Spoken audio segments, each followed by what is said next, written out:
আচরণ দিয়ে, ইহসান দিয়ে যা জয় করা যায়, নরম আচরণ দিয়ে যেটা অর্জন করা যায়, কঠোরতা দিয়ে সেটা পারা যায় না।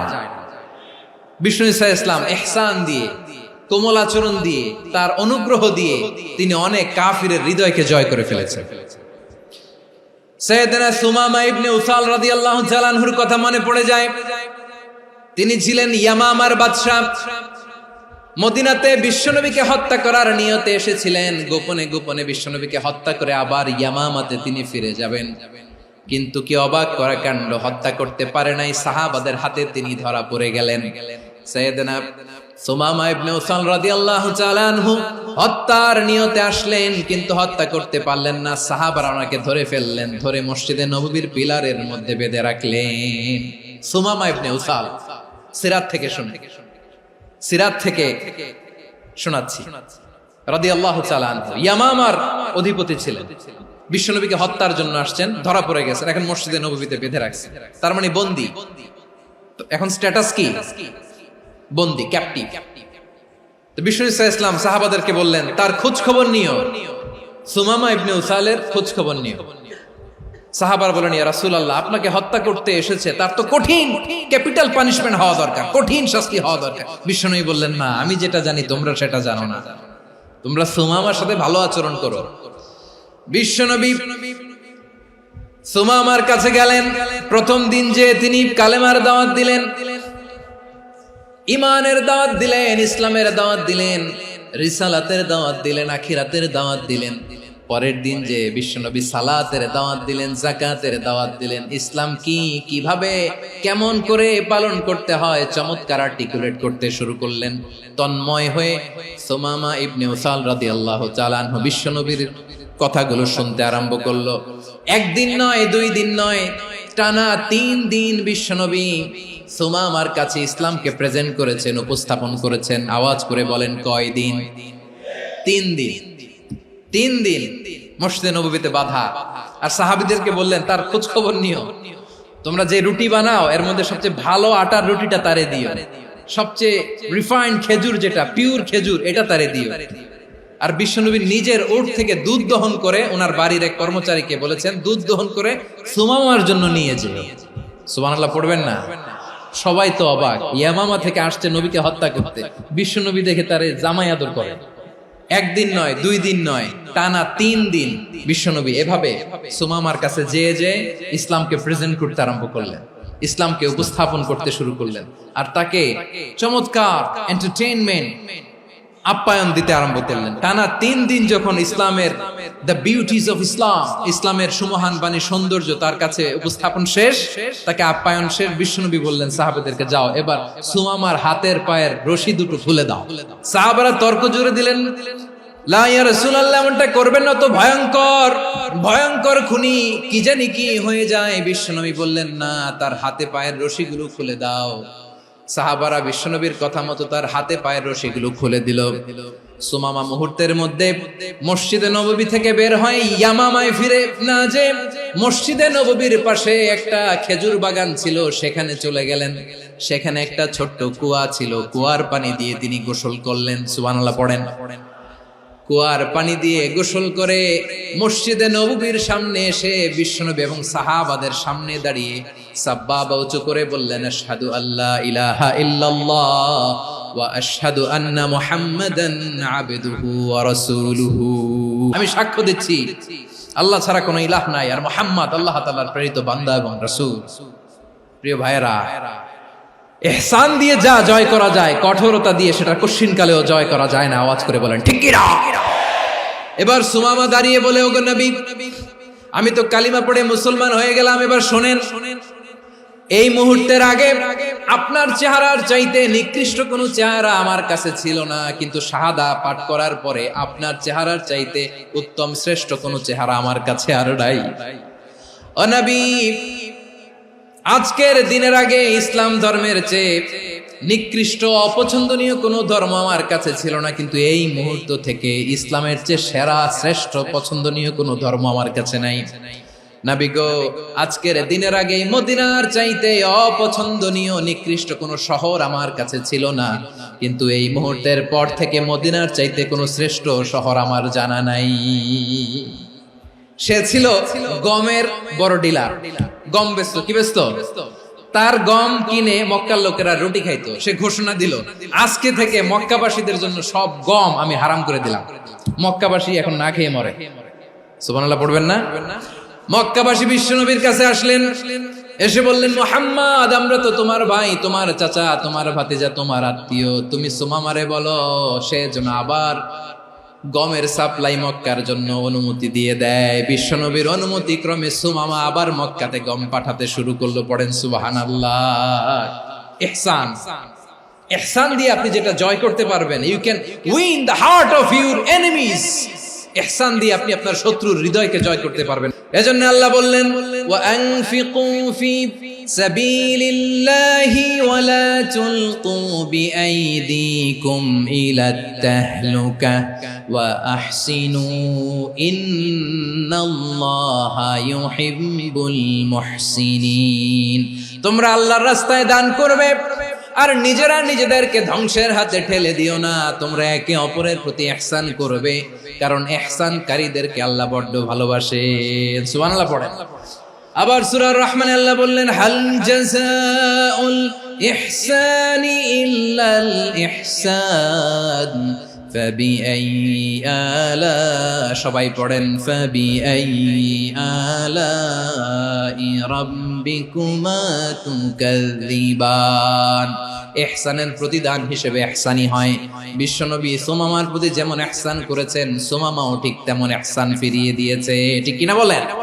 তাহলে এক নম্বরে হচ্ছে আদ, ন্যায় বিচার। দুই নম্বরে সবাই বলেন ইহসান, সদাচরণ।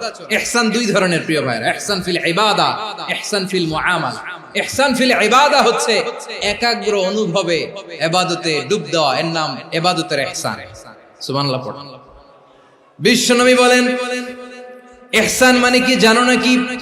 হাদিসে জিবরিলে সাইয়েদনা জিবরিল আলাইহিস সালাম বিশ্বনবীকে বললেন, আখবিরনি আনিল ইহসান। নবী আমাদেরকে বলেন ইহসান মানে কি? বিশ্বনবী বললেন, আনতা আবুদাল্লাহা কাআন্নাকা তারাহু ফাইন লাম তাকুন তারাহু ফাইন্নাহু ইয়ারাক। ইহসান মানে হলো এমন ভাবে তুমি আল্লাহর সামনে নিজেকে উজাড় করে ইবাদত করবে, তুমি ভাববে তুমি আল্লাহকে দেখতে পাচ্ছ। আর এটা যদি ভাবা তোমার জন্য কঠিন হয়ে যায়, অন্তত এতটুকু তুমি ভাববা যে আল্লাহ তোমাকে দেখতে পাচ্ছেন। ঠিক কিনা বলেন? ও আমার বীর চট্টলার ভাইয়েরা, কেউ যেটা দেখে না সেটা দেখে কে? এই বিশ্বাস হৃদয়ের মধ্যে আছে? নামাজে যখন দাঁড়ান এই ফিলিংসটা আনা যাবে? এসা পর্যন্ত যে আমরা হায়াত পাবো কোনো গ্যারান্টি আছে? সবাই আওয়াজ করে বলেন, গ্যারান্টি আছে? গ্যারান্টি নাই। এই জন্য বিষ্ণু ইসলাম বলেছে, এমন ভাবে নামাজে দাঁড়াও, ইবাদত করো, মনে করো হতে পারে এটাই আমার জীবনের শেষ নামাজ। Perform the salah as if this is your last and final prayer. এমন ভাবে সালাতে দাঁড়াও, ভাবো হতে পারে এটাই তোমার জীবনের শেষ নামাজ। এমন ভাবে নামাজে দাঁড়াও, ভাবো এটাই শেষ নামাজ। তাহলে নামাজে একাগ্রতা বাড়ায় দিবে কে? ফলে ইবাদতের ইহসান আমাদের অর্জিত হবে। আর মুআমালাতে ইহসান হলো, বিশ্বনবী বলেন, ইন্নাল্লাহা তাবারাকা ওয়া তাআলা كتب الإحسان على كل شيء فإذا قتلتم فأحسنوا القتلة وإذا ذبحتم فأحسنوا الذبح وليحد أحدكم شفرته وليرح ذبيحته। ইহসান দুই ধরনের, আওয়াজ করে বলতে হবে কয় ধরনের? একটা হচ্ছে ইহসান ফিল ইবাদা, ইবাদতে ইহসান। ইবাদতে ইহসান কি? একাগ্র অনুভব দিয়ে ইবাদত করা, মন প্রাণ দিয়ে ইবাদত করা। আর মুআমালাতে ইহসান কি? সব কাজে, দৈনন্দিন কাজে, কর্মে, সামাজিক অ্যাক্টিভিটিতে কোমলতা প্রদর্শন করা, অনুগ্রহের সাথে সবকিছু করা। আল্লাহ তাআলা, ইন্নাল্লাহা তাবারাকা ওয়া তাআলা কাতাবাল ইহসান আলা কুল্লি শাই, তিনি সবকিছুর ব্যাপারে ইহসানকে আবশ্যক করেছেন। সবকিছু, মুমিনের সব কাজে ইহসানের পরশ থাকবে। ওয়া ইযা কাতালতুম ফাহসিনুল কিতলা, বিষ্ণুই বলেন তুমি যখন কাউকে হত্যা করো ইহসানের সাথে করো। সুবহানাল্লাহ পড়বেন না? যখন হত্যা করো তখনও ইহসানের সাথে। আচ্ছা, হত্যা করবো আবার ইহসান আসবে করতে করে, তো মেরেই ফেলবো আমি। আল্লাহ, ও ভাই, একজন খুন করেছে, খুনি, রাষ্ট্রীয় আইনে তার শাস্তি হয়েছে ডেথ পেনাল্টি, মৃত্যুদণ্ড। এখন মৃত্যুদণ্ড দেখে আপনি যেমনি মন চায় তেমনি মারবেন লোকটারে? ওর নাক কেটে ফেলতে পারবেন? ওর কান কাটতে পারবেন? ওর চোখ উপড়ে ফেলতে পারবেন আপনি? যেমন মন চায় তার অঙ্গহানি করা যাবে না। ইহসানের সাথে তাকে হত্যা করো। সুবহানাল্লাহ। This is Islam. This is the true essence of Islam. ওয়া ইযা যাবাহতুম ফাহসিনু যাবহা। যখন জবাই করবে তখনও ইহসানের সাথে জবাই করো। করব জবাই, ওইখানেও নাকি ইহসান। আচ্ছা, কুরবানির দিন আমরা পশুগুলোরে কি করি বলেন সবাই আওয়াজ করে? জবাই। জবাই মানে তো এটার মেরেই ফেলতেছি, একটু পরে তো টুকরো টুকরো করে গোশতগুলো খাবো, এটা তো খাবো, এটা তো মেরেই ফেলবো। বিষ্ণু বলে না, জবাইয়ের মধ্যেও মুমিনের জবের ভেতরেও ইহসানের পরশ থাকা চাই। যখন জবাই করবে প্রাণীটাকে হাত পা টাইট করে বেঁধে নাও, ছুরিটাকে শার্পেন করে নাও, ধারালো করে নাও, যাতে অল্প সময়ে জবাইটা হয়ে যায়, প্রাণীটা যাতে কম কষ্ট পায়। সুবহানাল্লাহ পড়ে। দিস ইজ কল্ড ইহসান।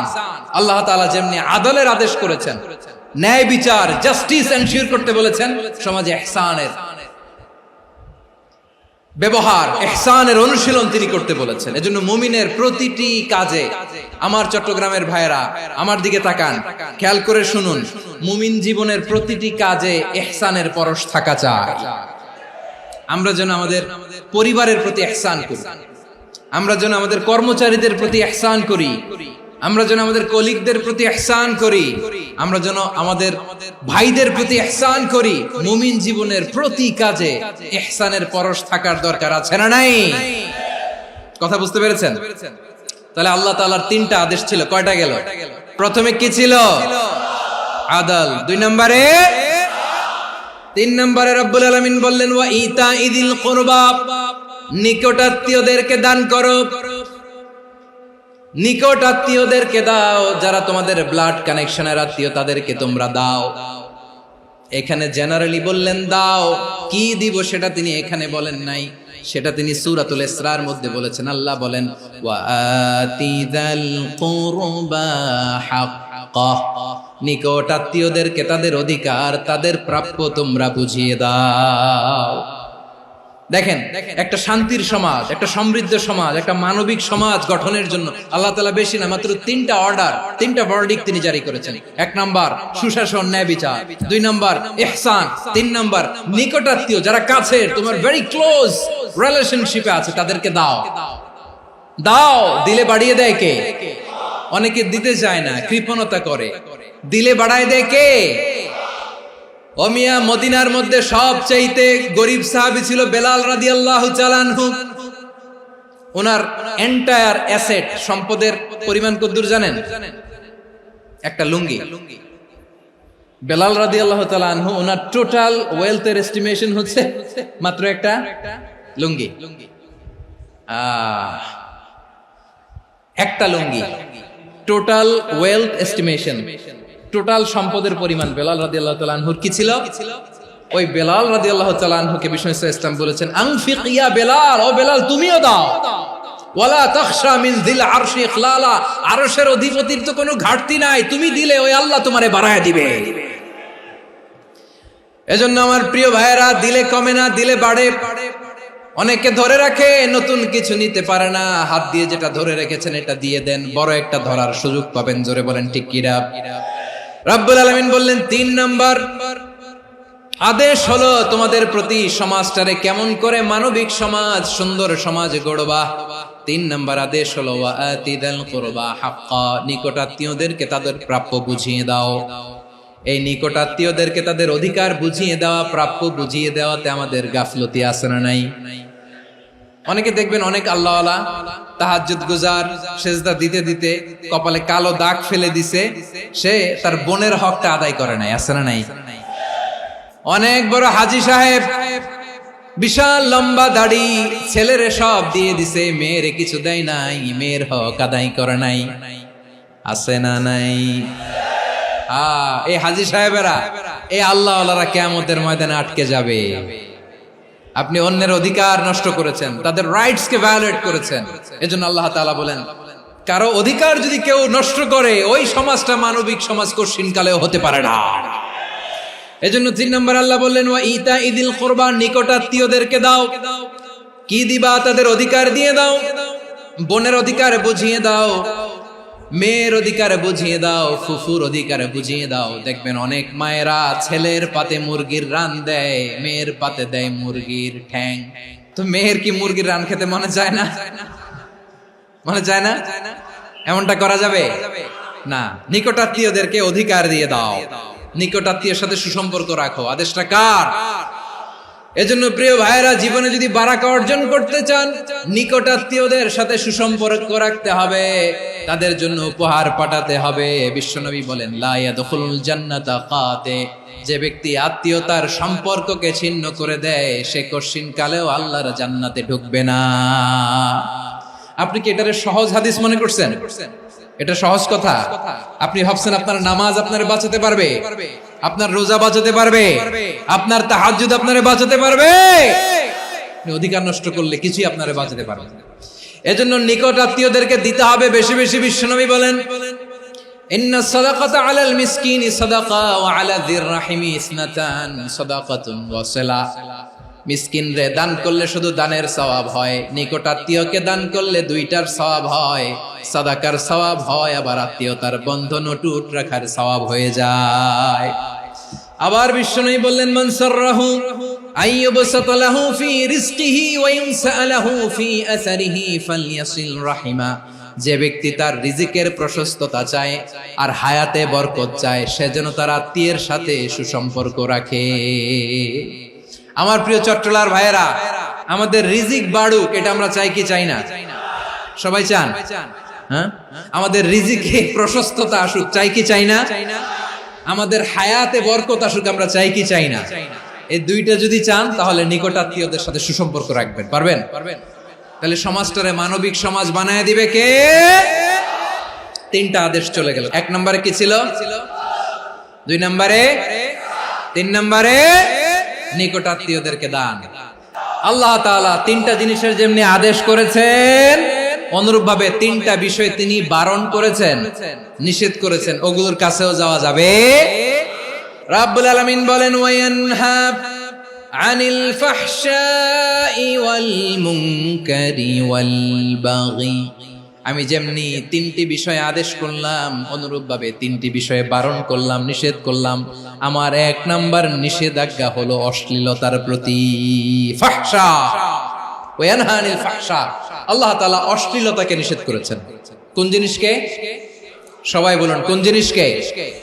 যত ধরনের, যত টাইপের, যত ক্যাটাগরির অশ্লীলতা হতে পারে, সব অশ্লীলতাকে হারাম করেছেন কে? ফাহশা মানে কি?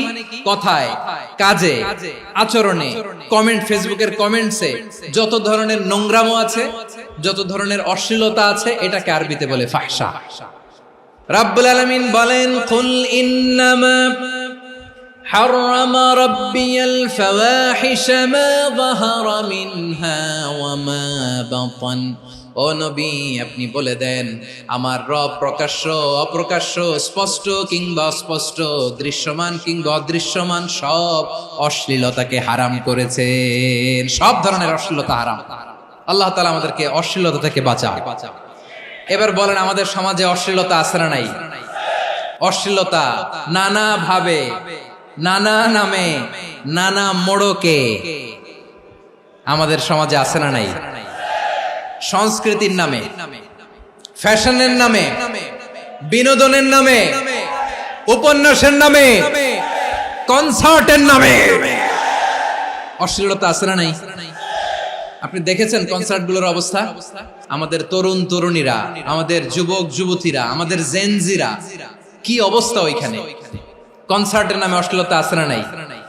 ছেলে মেয়ে একে অপরকে জড়ায় ধরতেছে, একে অপরকে চুমু খাচ্ছে, প্রকাশ্যে, দিবালোকে, গণমানুষের সামনে।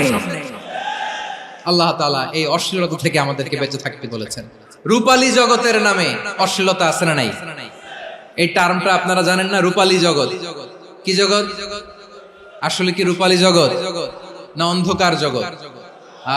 আমার বোনেরা, আপনাদেরকে যে কি বলে তারা বুঝায়, রূপালী জগৎ শুনেই আপনি ভরকে যাবেন না। রূপালী জগতে যে নারী যত বেশি উলঙ্গ, সে নাকি তত বেশি সাহসী। জানেন? বলে এটা একটা সাহসী নারী, খুব সাহসী পদক্ষেপ তার। যত বেশি শরীর থেকে কাপড় নামাতে পারবে, যত বেশি বস্ত্রহীন হয়ে নিজেকে প্রেজেন্ট করতে পারবে, সে নাকি তত বেশি সাহসী। আমার চট্টলার ভাইয়েরা, শয়তানের প্রথমে এজেন্ডা ছিল বনি আদমকে বস্ত্রহীন করা।